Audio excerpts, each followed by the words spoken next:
James ক্লার্কের জীবনটা ছিল একেবারে সাধারণ। যুক্তরাজ্যের কার্লাইল শহরে বাস করা 20 বছরের এই তরুণ একজন শিক্ষানবিশ গ্যাস ইঞ্জিনিয়ার, পাশাপাশি নর্দমা পরিষ্কার করার কাজ করেও জীবনে খরচ চালাতেন তিনি।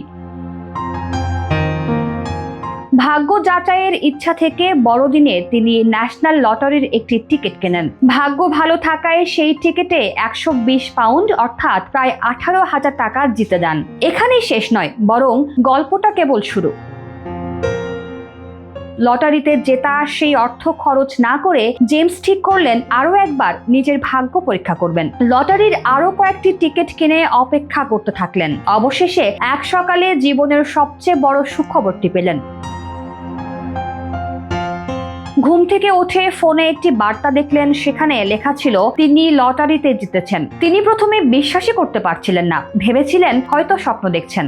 নিশ্চিত হতে বাবাকে ফোন দিলেন। পরে বাড়িতে গেলে পরিবারের সামনেই দুরু দুরু বুকে ন্যাশনাল লটারি কর্তৃপক্ষকে কল দিলেন জেমস। তখন সকাল মাত্র 9টা। লটারির অফিস সবে খুলেছে।